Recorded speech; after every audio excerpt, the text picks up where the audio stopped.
Middle east में जंग चल रही है। ईरान, इजराइल, अमेरिका सब इन्वॉल्व हैं। ऑयल प्राइसेस स्टेबल हैं और इसी माहौल में जुलाई 2026 में फॉरेन इन्वेस्टर्स ने 23 महीनों के बाद पहली दफा स्टॉक एक्सचेंज में अपना पैसा वापस लगाना शुरू कर दिया है। जंग के दरमियान जब हर कोई रिस्क से भाग रहा है, कुछ लोग पाकिस्तान की तरफ आ रहे हैं। ये कोइंसिडेंस है या एक बिग अपॉर्चुनिटी? और अगर स्मार्ट मनी वापस आ रहा है तो आप एक नॉर्मल इन्वेस्टर को क्या करना चाहिए? 14 अगस्त के मौके पे आज हम ये पूरी कहानी समझते हैं, सिर्फ जज्बात से नहीं, पूरे डाटा के साथ। Welcome smart investors. आज 14 अगस्त के मौके पे हम कुछ अलग करने वाले हैं। ये वीडियो सिर्फ पाकिस्तान जिंदाबाद वाले जज्बाती कंटेंट नहीं है, ये एक प्रॉपर डाटा बैक रिसर्च है। इस सवाल पे, क्या पाकिस्तान स्टॉक एक्सचेंज सच में अंडर वैल्यूड है, इस वीडियो में हम कवर करेंगे पिछले 12 महीनों में पाकिस्तान की मैक्रो इकोनॉमिक तब्दीली नंबर्स के साथ। KC 100 की वैल्यूएशन, क्या ये सच में सस्ता है या सिर्फ सस्ता लगता है? फॉरेन इन्वेस्टर्स क्यों वापस आ रहे हैं? PSX की अगली ग्रोथ स्टोरी कहां से आएगी? और सबसे जरूरी, वो रिस्क जो कोई हाइप वीडियो आपको नहीं बताएगा। तो चलिए शुरू करते हैं।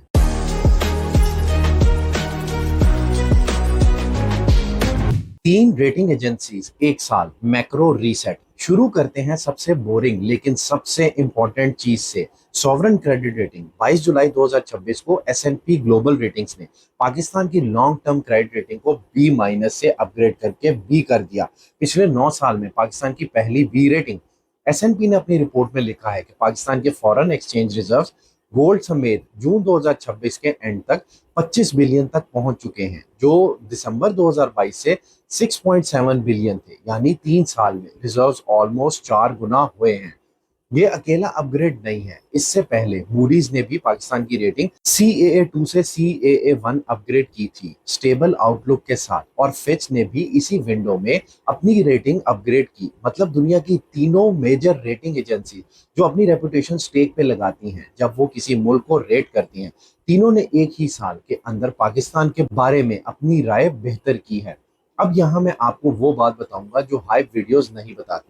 B और CAA 1 दोनों अभी भी स्पेकुलेटिव कैटेगरी में आती हैं, ये इन्वेस्टमेंट ग्रेड नहीं। इसका मतलब ये नहीं कि पाकिस्तान सेफ हो गया है, इसका मतलब ये है कि ट्रेजेक्टरी ऊपर की तरफ है, डायरेक्शन सही है और स्टॉक मार्केट डायरेक्शन को प्राइस करती है, सिर्फ करंट लेवल को नहीं। अब तीन और नंबर्स देखते हैं जो इस टर्न अराउंड की बैक हैं। पहला, रेमिटेंस। फाइनेंशियल ईयर 2025-26 में ओवरसीज पाकिस्तानीज ने रिकॉर्ड 41 बिलियन वापस भेजे, पिछले साल के 8.5% ज्यादा।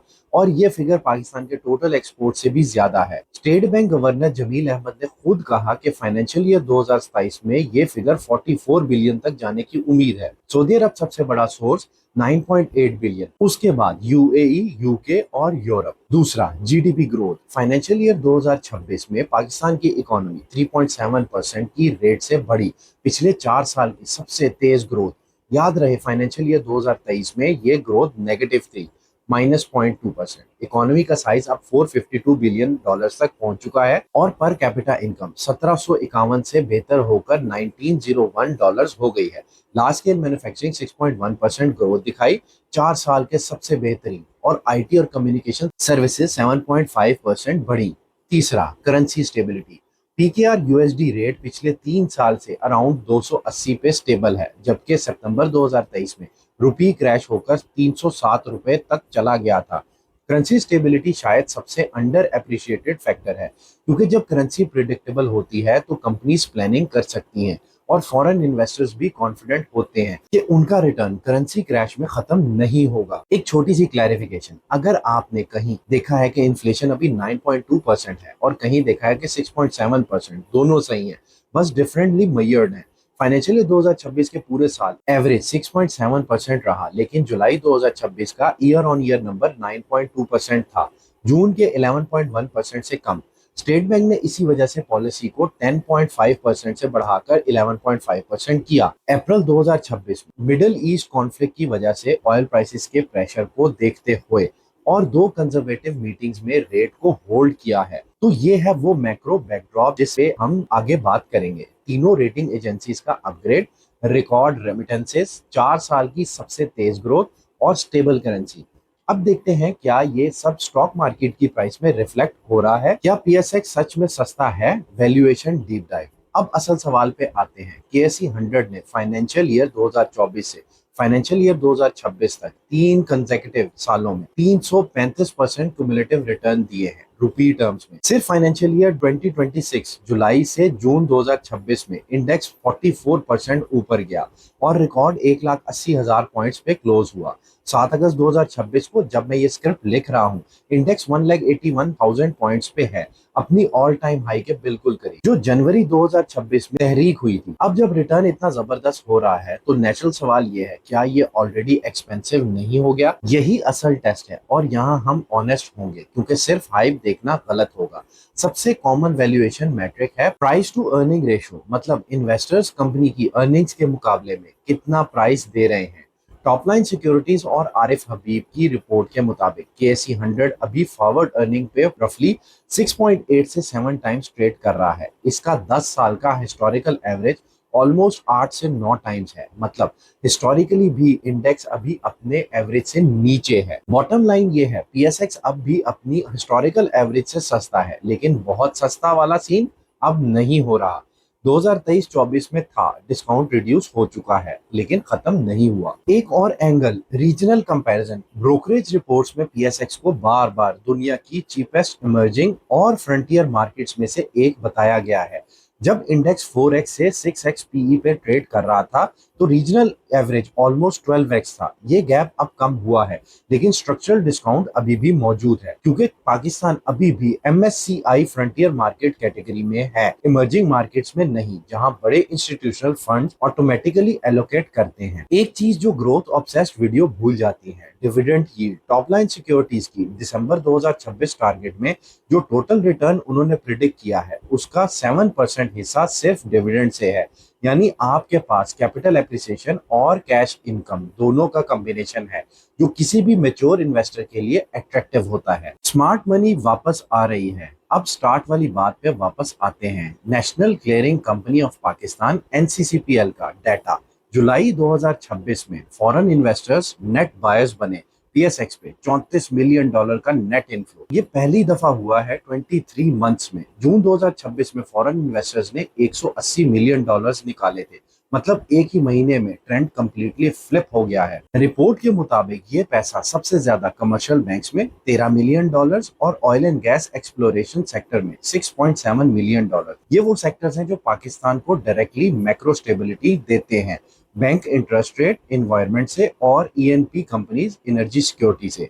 एक और सिग्नल, अप्रैल 2026 में पाकिस्तान ने 750 मिलियन का यूरो बॉन्ड और पहला पांडा बॉन्ड इशू किया डॉलर्स में, मतलब इंटरनेशनल कैपिटल मार्केट्स में वापसी हुई जो कई साल से बंद थी। ये सिर्फ सिंबॉलिक नहीं है, इसका मतलब ये है कि दुनिया के इंस्टीट्यूशनल इन्वेस्टर्स पाकिस्तान को कर्ज देने के लिए तैयार हैं, और वो भी रीजनेबल टर्म्स पे। पीएसएक्स का total market capitalisation Pakistan economic survey 2025-26 के मुताबिक 31 मार्च 2026 तक 16 ट्रिलियन यानी 59 बिलियन था, जो जून 2025 में 53 बिलियन था, यानी 8.5% ज्यादा। और याद रहे, इंडेक्स उस वक्त से अब तक ऊपर जा चुका है, तो एक्चुअल करंट मार्केट कैप इससे भी ज्यादा होगा। पॉइंट ये है, चाहे फॉरेन इनफ्लोज हो, चाहे इंटरनेशनल बॉन्ड मार्केट्स में वापसी हो, चाहे मार्केट कैप की ग्रोथ, सब सिग्नल्स एक ही तरफ इशारा कर रहे हैं।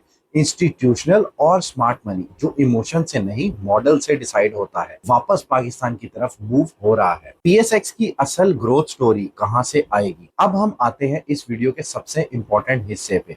अगर पाकिस्तान और पीएसएक्स सच में आगे बढ़ने वाले हैं तो ग्रोथ कहां से आएगी? मैं आपको 4 कंक्रीट कैटलिस्ट दिखाता हूं। पहला, प्राइवेटाइजेशन। पीआईए यानी पाकिस्तान इंटरनेशनल एयरलाइंस की प्राइवेटाइजेशन मुकम्मल हो चुकी है। आरिफ हबीब लेड कंसोर्टियम ने 75% स्टेक 135 बिलियन में जीता और नए ओनर्स ने अगले साल के अंदर 5 से 10% शेयर्स पीएसएक्स पे आईपीओ के जरिए लिस्ट करने का प्लान किया है। ये डायरेक्ट रिटेल इन्वेस्टर्स के लिए एक नया इन्वेस्टमेंट एवेन्यू बनेगा। इसके अलावा पावर डिस्ट्रीब्यूशन कंपनीज डिस्कोस और न्यूयॉर्क की रोजवेल्ट होटल प्रॉपर्टी भी प्राइवेटाइजेशन पाइपलाइन में है। फाइनेंशियल ईयर 2027 में दूसरा रेकोडेक, ये बलूचिस्तान में दुनिया के सबसे बड़े अनटैप्ड कॉपर गोल्ड प्रोजेक्ट्स में से एक है। इसकी टाइमलाइन अभी भी अनसर्टेन है। ब्रोकरेज रिपोर्ट्स इसे एक की वॉच आइटम बताते हैं फाइनेंशियल ईयर 2027 के लिए, ना कि गारंटीड कैटलिस्ट।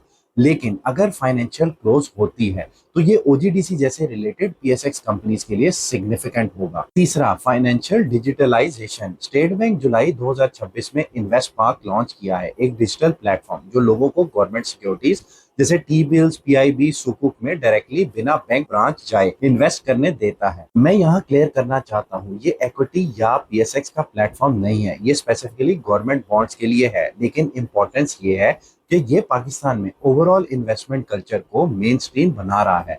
और हिस्ट्री में देखा गया है कि जब लोग फिक्स्ड इनकम में कंफर्टेबल हो जाते हैं तो अगला स्टेप इक्विटीज होता है। चौथा, वैल्यूएशन गैप। खुद फॉरेन ओनरशिप पीएसएक्स में एक डेकेड की लोएस्ट लेवल पे है। इसको नेगेटिव ना समझे, ये एक्चुअली एक कैटलिस्ट है, क्योंकि जब भी ये ओनरशिप नॉर्मलाइज होती है, जैसे जुलाई 2026 में शुरू हुआ, तो हर परसेंटेज पॉइंट का वापस आना नया बाइंग प्रेशर क्रिएट करता है, जो ऑलरेडी थिन मार्केट में बड़ा प्राइस इंपैक्ट डाल सकता है। सेक्टर वाइज देखें तो फाइनेंशियल ईयर 2026 की रैली में सबसे ज्यादा contribution commercial banks, fertiliser, cement, oil and gas exploration और पावर जनरेशन सेक्टर से आई।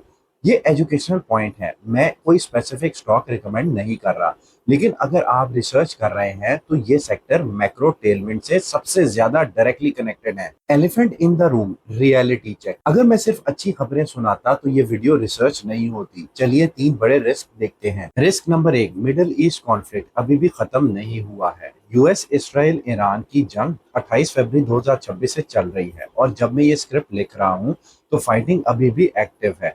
स्ट्रेट ऑफ हॉर्मुज, जो दुनिया के ऑलमोस्ट 20% ऑयल का रास्ता है, बार बार डिस्टरप्टेड हो रहा है। पाकिस्तान अपनी एनर्जी की 80% से ज्यादा इंपोर्ट करता है, तो जब भी ऑयल प्राइसेस स्पाइक होती हैं, पाकिस्तान का करंट अकाउंट सीधा प्रेशर में आता है।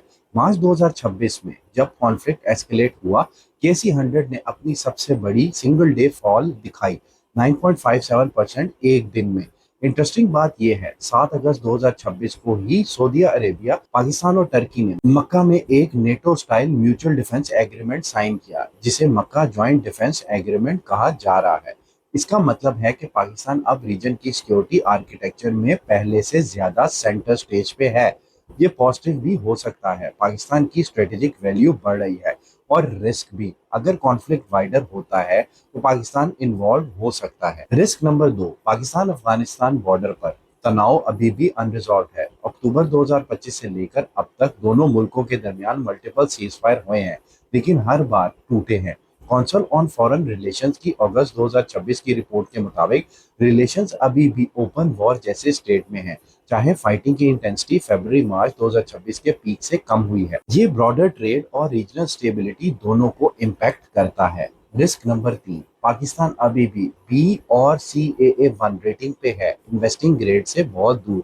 IMF के $7 billion extended fund facility programme पे डिपेंडेंस अभी भी हाई है।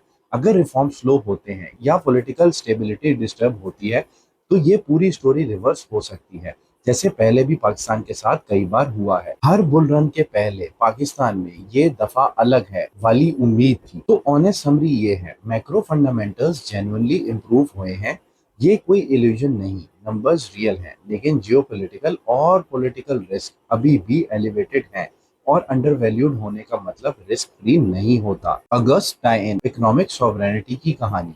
आज 14 अगस्त है, और जब हम इंडिपेंडेंस की बात करते हैं तो ज्यादातर सिर्फ 1947 की तारीख याद करते हैं, लेकिन इकोनॉमिक इंडिपेंडेंस एक कॉन्टिन्यूस प्रोजेक्ट है, और इस साल का डाटा दिखाता है कि पाकिस्तान इस फ्रंट पे कुछ प्रोग्रेस दिखा रहा है। सोचें, यही पाकिस्तान है जिसके पीएम ने अप्रैल 2026 में यूएस और ईरान के दरमियान एक टेम्पररी सीज फायर मीडिएट करने में रोल प्ले किया, जब पूरी दुनिया एनर्जी क्राइसिस के खतरे में थी। यही पाकिस्तान है जो अब सऊदी अरब और टर्की के साथ एक डिफेंस पैक का हिस्सा है, और यही पाकिस्तान है जिसकी करेंसी 3 साल से स्टेबल है, जिसकी रेमिटेंस रिकॉर्ड लेवल पे है, और जिसकी क्रेडिट रेटिंग को दुनिया की 3 मेजर एजेंसीज अपग्रेड कर रही हैं। ये सब कुछ ठीक है वाला पैगाम नहीं है। हमने पिछले सेगमेंट में ही रिस्क डिस्कस किए हैं, लेकिन ये जरूर है कि अगर आप सिर्फ हेडलाइंस देखकर पाकिस्तान को जज कर रहे हैं तो आप एक बदलता हुआ डाटा मिस कर रहे हैं। इंडिपेंडेंस सिर्फ सियासी आजादी नहीं होती, ये इकोनॉमिक रेजिलियंस भी होती है, और वो रेजिलियंस नंबर्स में दिखना शुरू हो गया है। अब आम इन्वेस्टर्स के लिए एक प्रैक्टिकल फ्रेमवर्क। इससे पहले कि वीडियो खत्म हो, एक फ्रेमवर्क देता हूं जिससे आप अपनी खुद की रिसर्च शुरू कर सकते हैं। फाइलर स्टेटस चेक करें। अगर आप पीएसएक्स में ट्रेड करते हैं, फाइलर और नॉन फाइलर के दरमियान विद होल्डिंग टैक्स का फर्क सिग्निफिकेंट होता है। अपने पहले वीडियो में हमने डिटेल से कवर किया था। लमसम से बचें, स्पेशली हाइस पे। इंडेक्स अपनी ऑल टाइम हाई के करीब है। अगर आप नए हो तो एक बार पूरा पैसा लगाने के बजाय टाइम के साथ साथ फेस करना ज्यादा प्रूडेंट अप्रोच है। डाइवर्सिफिकेशन का ख्याल रखें। सिर्फ एक सेक्टर, चाहे वो बैंक हो या ईएनपी, पे कंसंट्रेट करना रिस्की हो सकता है, चाहे वो सेक्टर कितना भी प्रॉमिसिंग लगे। ओवरसीज पाकिस्तानी के लिए अगर आप रेमिटेंस भेजते हैं तो रोशन डिजिटल अकाउंट या फिर इन्वेस्ट पार्क जैसे प्लेटफॉर्म्स गवर्नमेंट सिक्योरिटीज के लिए एक लो रिस्क स्टार्टिंग पॉइंट हो सकते हैं। अगर आपने इस वीडियो से कुछ सीखा है तो वो ये होना चाहिए, नंबर्स देखें, सिर्फ हेडलाइंस नहीं। पाकिस्तान ना सब कुछ बिल्कुल ठीक है वाली कहानी है और ना सब कुछ बहुत खतरनाक तरीके से खराब है। ये complicated real time turn around है जिसमें रिस्क और अपॉर्चुनिटी दोनों साथ मौजूद हैं। नीचे कमेंट्स में बताएं, आप पीएसएक्स में इन्वेस्ट करते हैं या सिर्फ देख रहे हैं। और अगर आप चाहते हैं अगला वीडियो किसी स्टॉक या सेक्टर पे हो तो जरूर लिखें। मिलते हैं अगले वीडियो में। 14 अगस्त मुबारक। Thank you.